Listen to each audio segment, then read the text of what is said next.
各位观众大家好，欢迎收看邓洪说法节目，我是美国联邦律师邓洪，让知法守法，据理力争。很多朋友都知道，我的恩师李昌钰改变了我的人生。以前我在做记者的时候，因为常常采访，尤其是 O.J. Simpson 的案件采访，并且接触到李昌钰博士。李博士不单只鼓励我去念法学院，同时我出道的时候，他经常帮助我。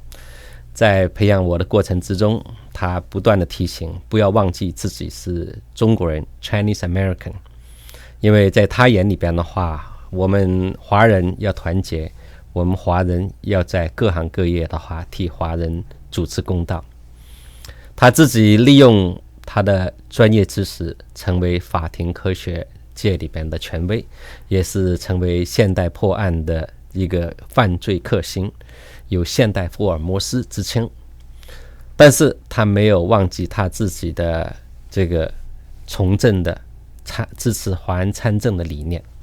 他常常跟我说，我们华人一定要利用自己的政治力量来影响政策，来维护自身的利益。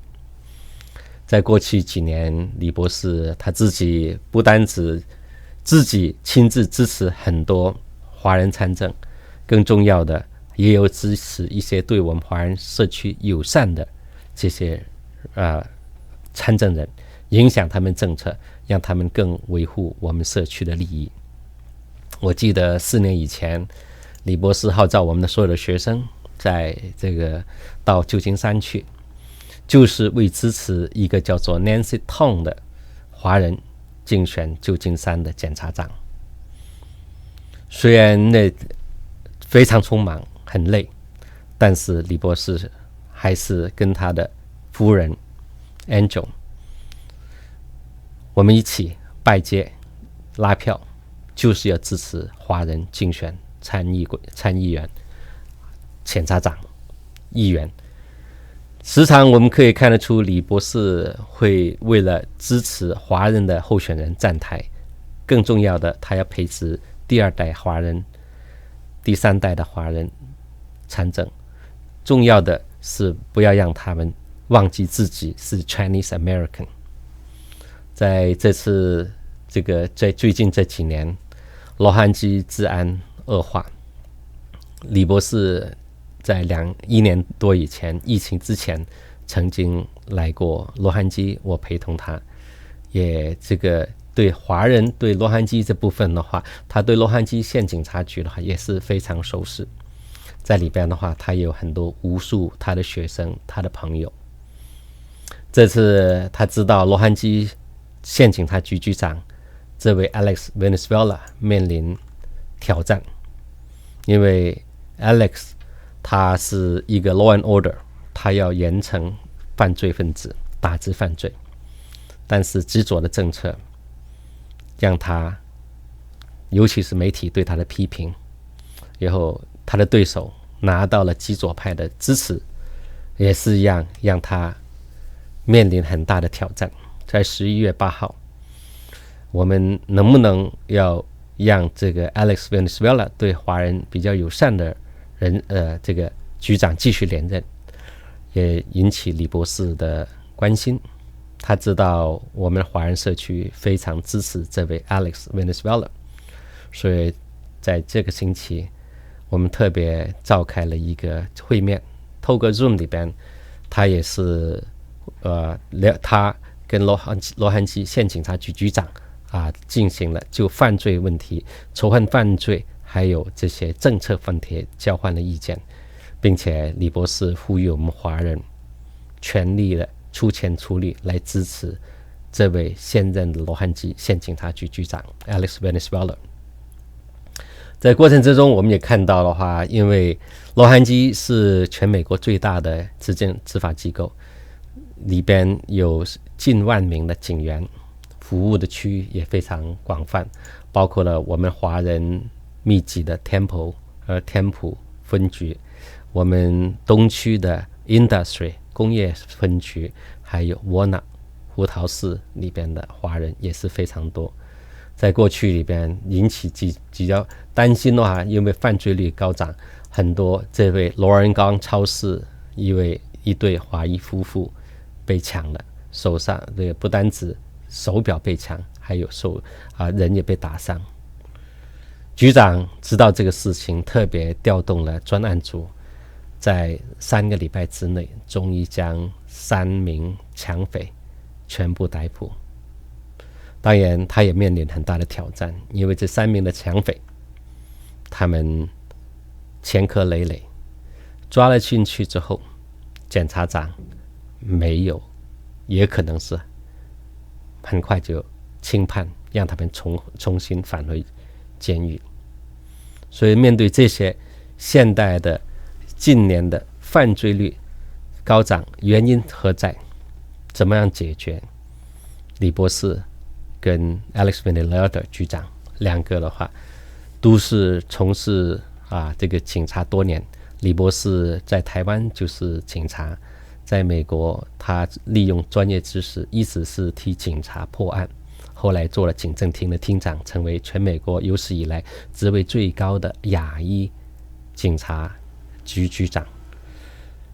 洛杉矶县警察局局长，他虽然是拉丁裔但是他对华人非常在乎，非常关心。记得在疫情刚开始的时候，在大门坝的地方就有一个游行示威的活动，一大群华人走上街头，要求打击仇恨犯罪。没想到有一个白人开车来挑衅，冲向了这个游行队伍。这个案子我们社区反弹很强愤，很强烈，要求严惩这个嫌疑犯。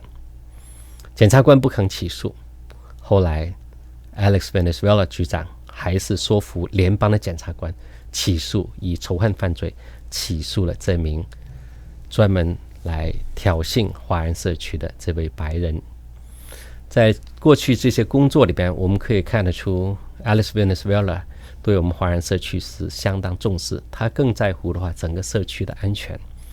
所以今天我们很荣幸来介绍一下子李博士，他对现在治安问题还有将来的怎么解决治安问题的这方面，与洛杉矶县警察局他们2个不同样的，一个是东岸，一个是西岸，一个是一个是华人的警政厅厅长另外一名是洛杉矶的治安的最高首长。他们2个是对我们华人所关心的议题我们进行了一些讨论，今天跟大家分享，希望大家喜欢。更重要一点的话，就像李博士所说的，我们华人要参与，如果我们不参与，不发挥自己的政治力量，那我们的主义权益就会受到忽略，我们的华人就得不到必要的保护。谢谢大家的收看。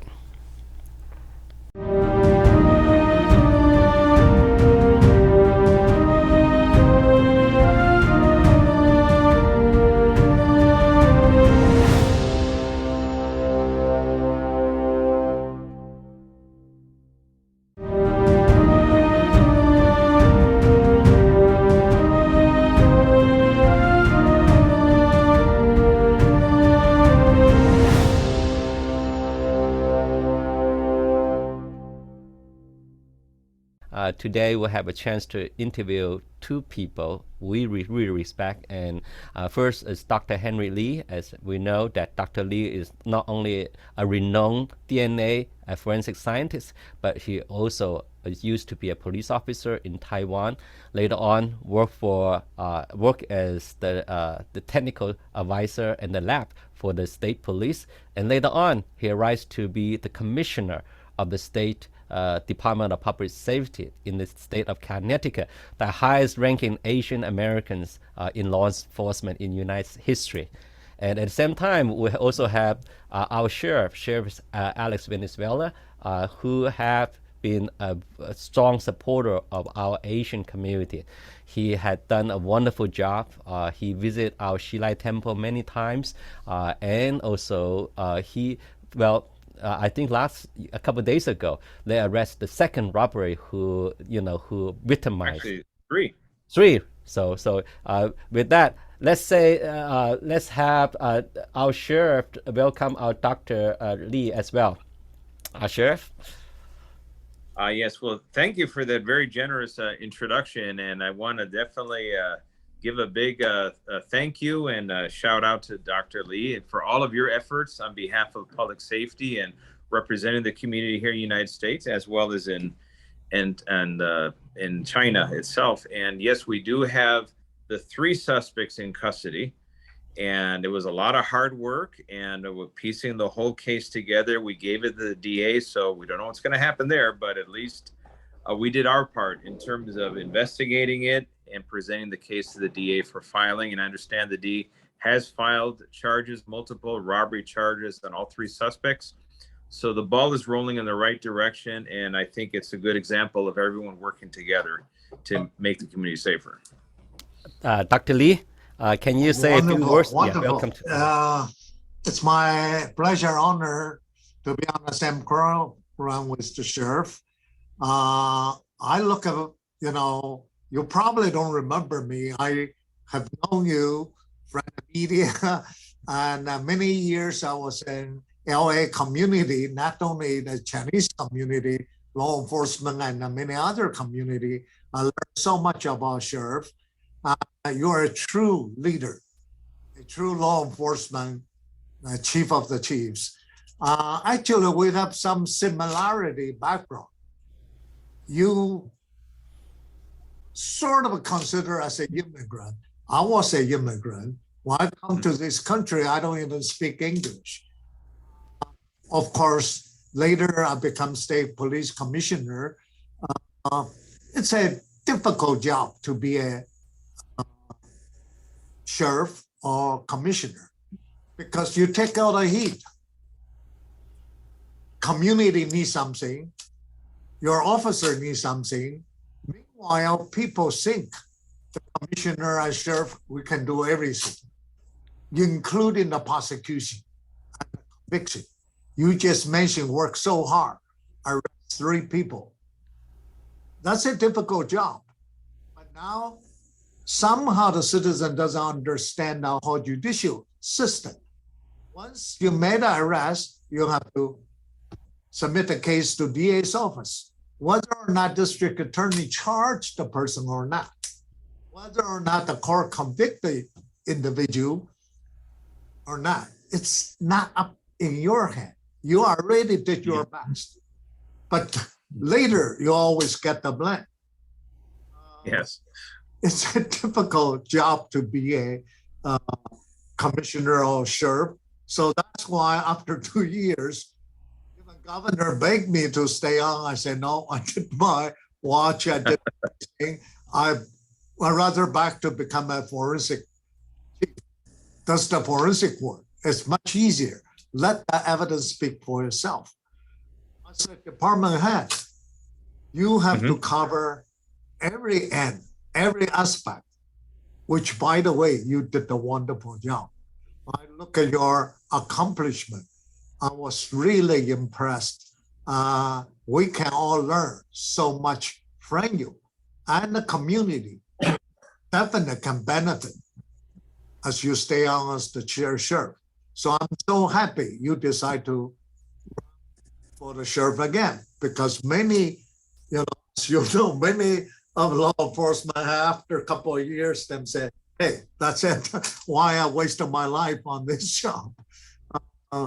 So another aspect that public doesn't understand is how many hours you work.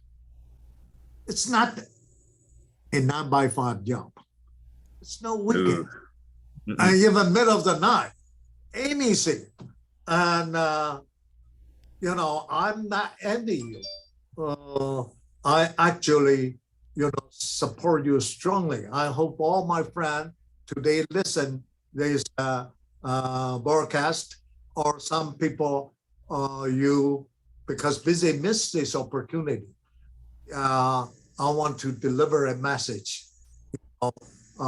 If you like me, you should support the chief, That's wonderful. The sheriff.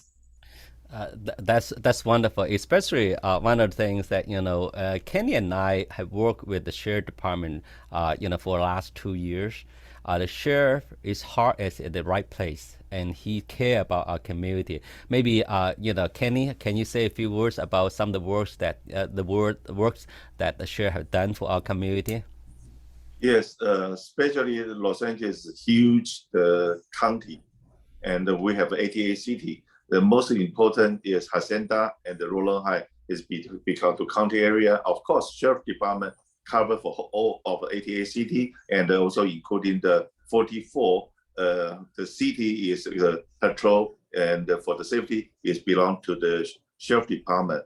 But really, for right now, we live in the Los Angeles County. We still have peace of mind because sheriff department really working hard and give us this kind of confidence. But we know right now the California and especially Los Angeles County, our DA didn't process.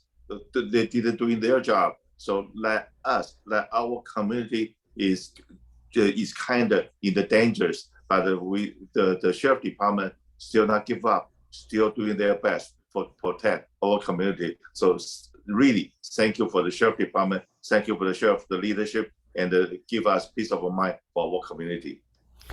One other issue is that, in order to run a business, we have to have funding. In order to provide a community service, the sheriff, they need to have enough manpower.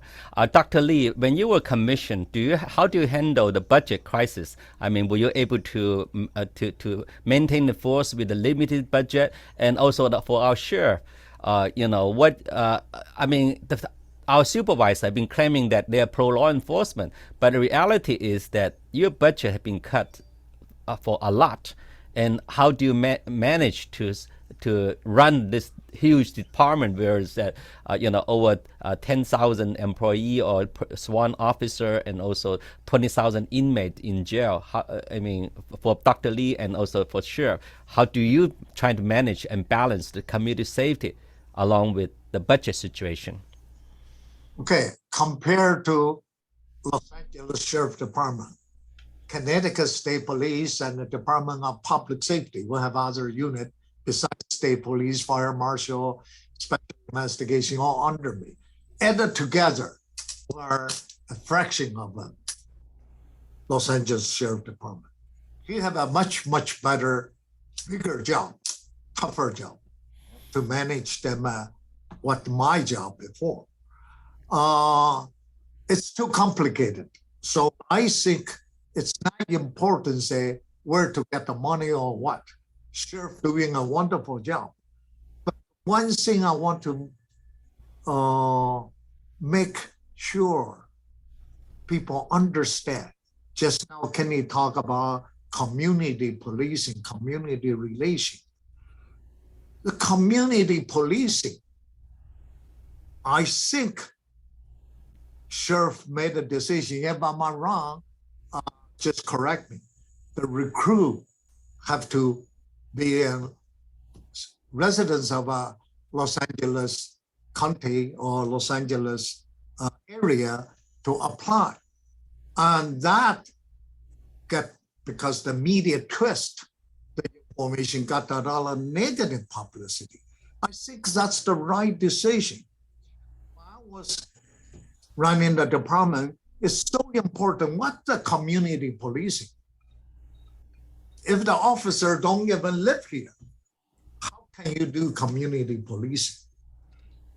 If you recruit the sheriff from your own community, they understand the community, they're growing up in the community. Of course, you should give them the priority. If they qualify, should select them instead of many other states. So I support the sheriff's idea. That's a true community relation, okay? As far you ask the question to get the budget, it's not the easy job.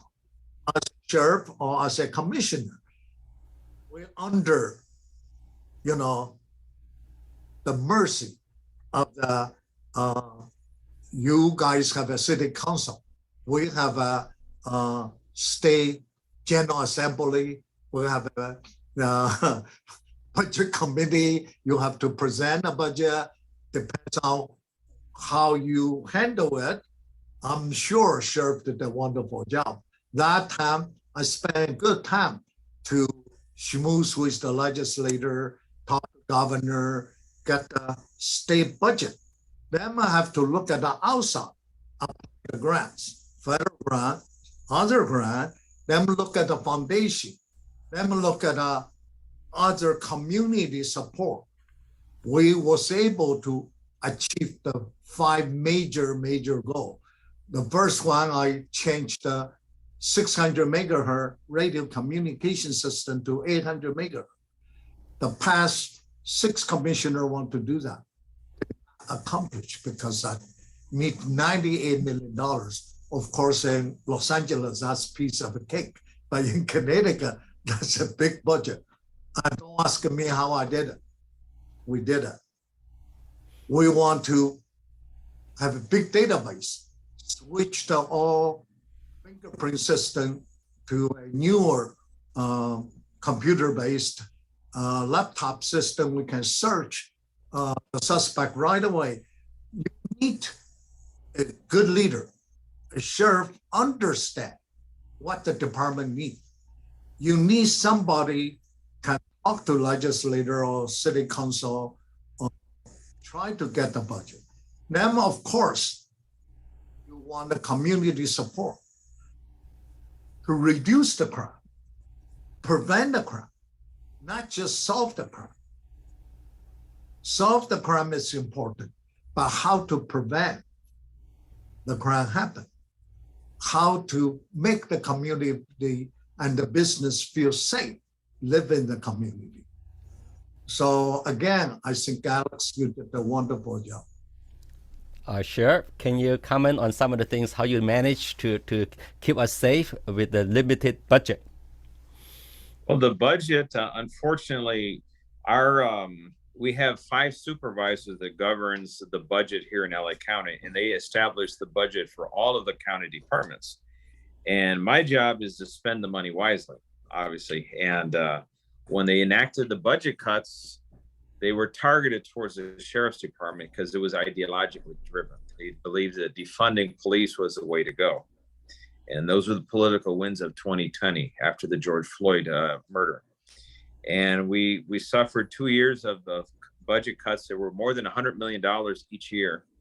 And then there was a hiring freeze, and then they removed 1,281 positions from my budget. That's another $149 million. So these are massive cuts to our budget.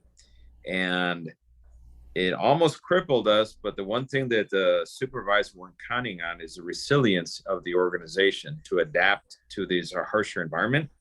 And we make do with a lot less. So deputies are working a lot longer hours. There's overtime everywhere. People are working double shifts multiple times a week.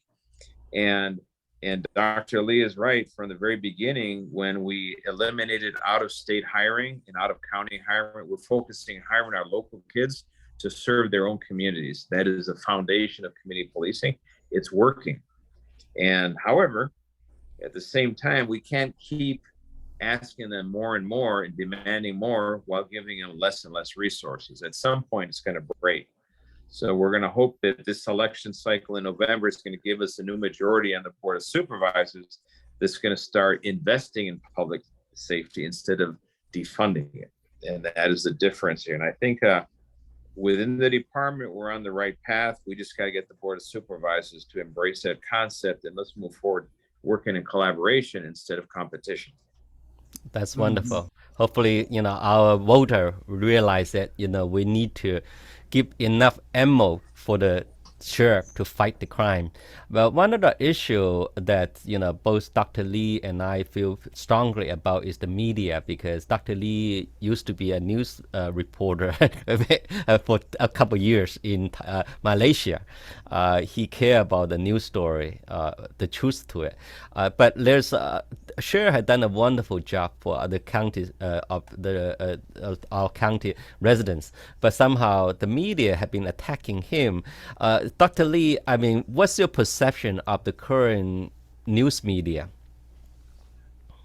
Well, it's a long story, but I've been in the United States almost 60-some years now. All right, I've been in law enforcement, forensic work, 64 years. Sheriff, I'm much older than you. I'm 84 already. So when I look at it in 1960, that time I was a reporter too, for a short period of time.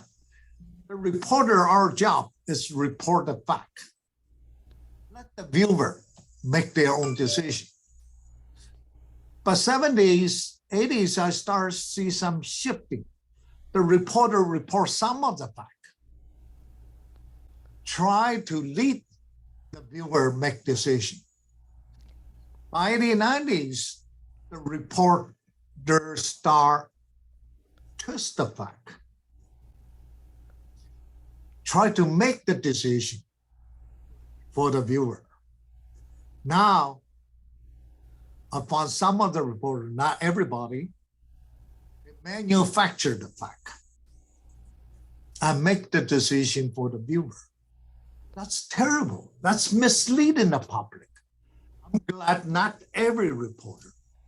That's why they talk about police ethic. It's important. Definitely, we should have a standard. But they somehow, I think the reporter should have an ethic and standard so they can report the fact, not twist the fact or manufacture the fact. To handle that problem, of course, a lot of people say I'm pretty good. The media, when I decide to retire, so many articles, so many review everything. The best commissioner should stay on while I retire. But it's time for me to move to the area I really like, forensic. But I found out it's very important the reporter and law enforcement should work together. Let the public know the fact. So anything happen, usually I have a news conference. Any important thing happen, I want the public to know directly from state police headquarters, from my mouth, instead of let them manufacture the fact or twist the fact. That can avoid some problem. Of course, the public always suspicious, and a reporter definitely think we're hiding something. I don't know what you think, Alex. How you handle the reporter? Well, I'll tell you this. I had a very good example of the problems today with the LA Times. We had a deputy-involved shooting a few days ago in Lancaster, which is an area north of LA, desert environment, very hot. And the information we had was that this suspect had involved in 3 separate armed robberies. He carjacked his grandfather's or grandmother's vehicle and did 3 armed robberies in a row, like in a span of like an hour. And we came across the suspect. Suspect produced a firearm, and a deputy-involved shooting occurred. And the suspect was injured, taken to a hospital. He's going to survive. And the way the LA Times reported the story, their headline was, Deputy Sheriff Shoots Man in Lancaster. That was literally the headline. Not armed suspects assaults deputy or nothing like that. Carjacking suspect, nothing. And the first glance, they had no information other than the screaming headline and the location. We gave them all the information within a few hours. And they did not update it until the next day when we were telling them, hey, update your story because you're misleading the public. Then they added a little sentence at the very end of the article. But this is what the article reads right here. See? Los Angeles County Sheriff's Deputy shoots man in Lancaster. That's the article. Yeah. The people just read the headline and they're right. And that was it. Yeah. Terrible. That is terrible. That is a nice little example of the state of journalism today in LA County. They don't care about facts anymore. It's how can we drive a narrative for our agenda. So when we do good things on the department, they don't cover them at all. It's only something that is negative, they can spin it. And then that's what gets all the coverage. And of course, the public suffers because they're misled. They're given a false or a distorted view of reality. And from that, they form opinions about law enforcement that are actually false based on bad information.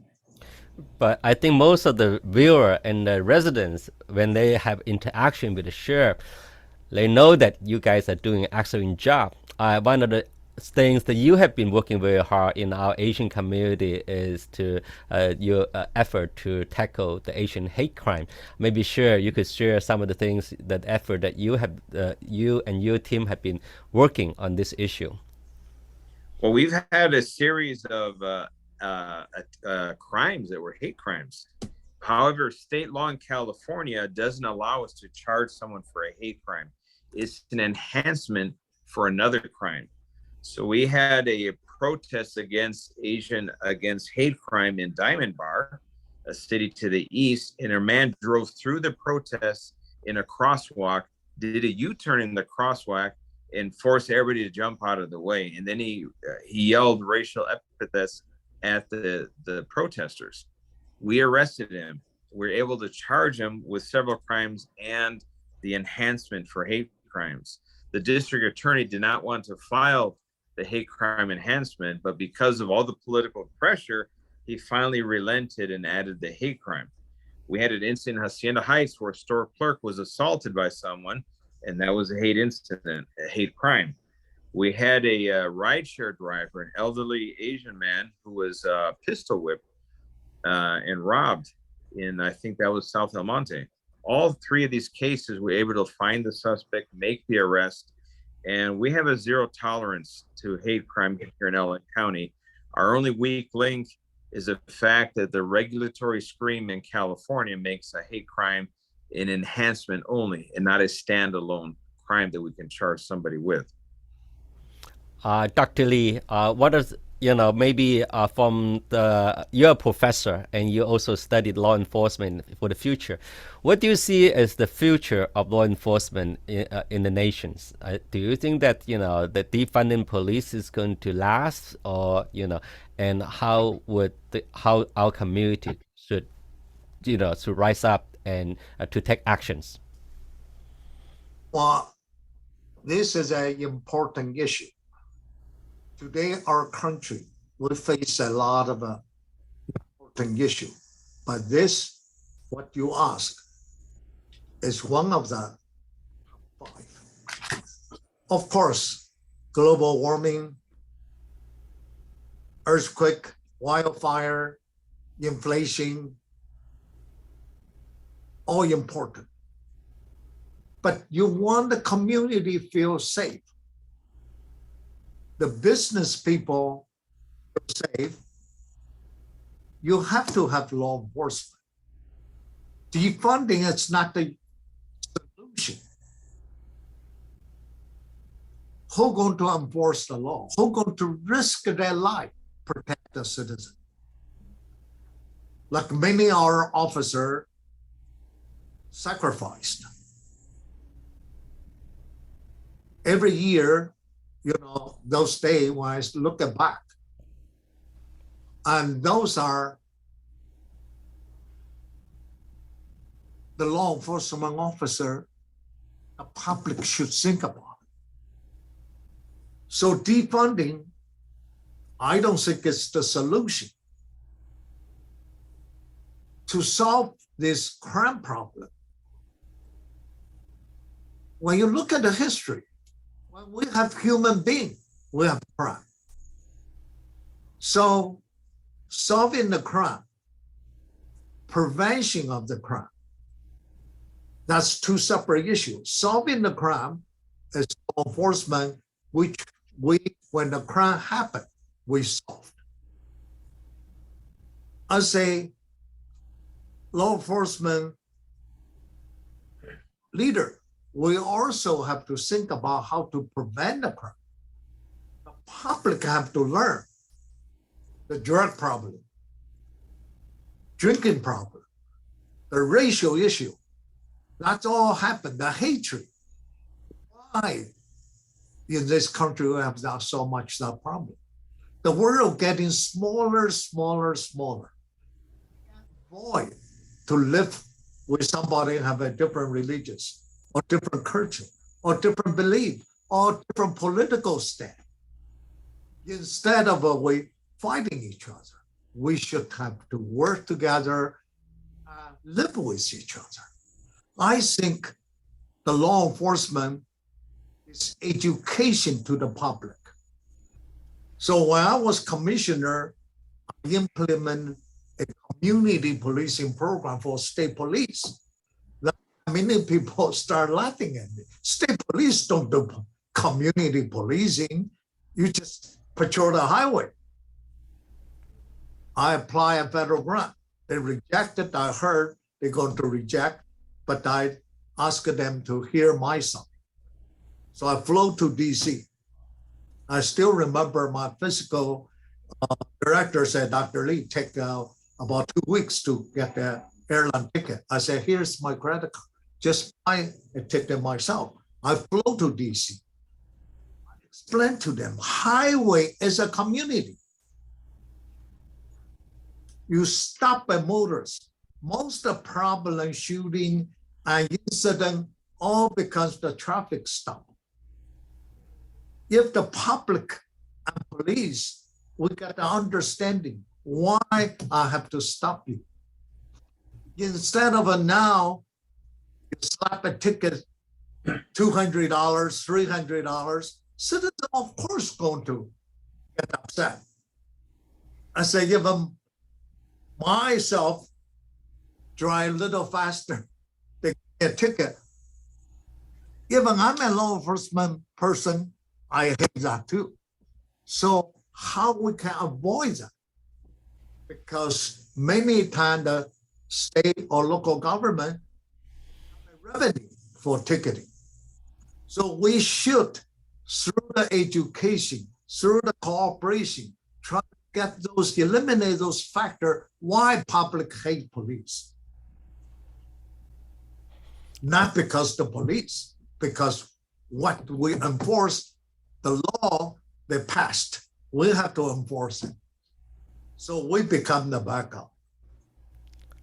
The education should start from elementary school. Early days, when I was a kid, everybody growing up want to be a police officer. Today, you ask the student, how many want to become a police?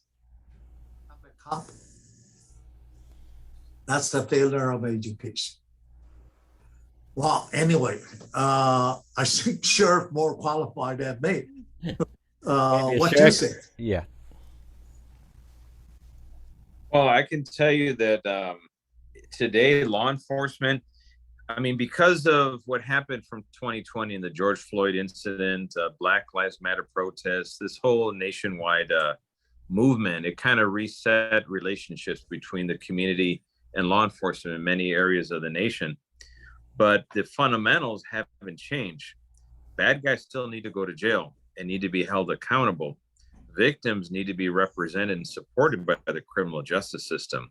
So this movement of progressive district attorneys where they're not going to hold crooks accountable and somehow they're the new victim, or they're trying to sell them as a new victim of some systemic form of racism or oppression, the facts don't bear out that at all. We need district attorneys to be prosecutors. We have public defenders who can represent the rights of suspects, and that's fine. That's why we have two scales on the scales of justice, not one. We have both sides that have to be represented. And that's important at the local level, state, and the national level right now. And as long as the public feels that the criminal justice system works and represents them, well, then we're going to have good results. But there's too many politicians out there trying to exploit the past, for example, and somehow make that the present. And it's not the reality at all. I mean, with body-worn cameras, with all the accountability measures, the cell phones. Everyone has their own cell phone to take, bad cops are weeded out and they're dealt with. They're not they don't drive the narrative in law enforcement. It's just the activists and politicians are trying to make it the case. And that's just they're harming their own communities, but it's for their own personal interests. So we just got to be able to understand the difference between the two. That's wonderful. Thanks a lot, Dr. Lee, and thanks a lot for sharing. Okay, one second before you close. Yes. Okay. Actually, Sheriff, I investigate almost 200-300 police shooting cases in my career. October 25th, we're going to have a symposium. That's the 45th Advanced Homicide Symposium, going to be on hate crime. If any of your people want to come, it's free of charge. Okay, just one day, you can do virtual. Now, of course, if you have some officer have a lot of experience, we would like to tap in, ask him to or her to instruct our class. Okay. We'd be more than happy to. Give me the information and we'll see if we get somebody to attend. Sure. That's wonderful. Well, I think it's wonderful we have a chance to talk to the two well-known leaders in law enforcement to share their view on the current situation and the future. And I think we also need to take actions. We need to support people like Sheriff Alex, and who have done a wonderful job in our community. Of course, thanks Dr. Lee for sharing your knowledge and your wisdom with us. It's good to see both of you. All right. Thank you. Yeah, thank you. All right. Okay. That's wonderful.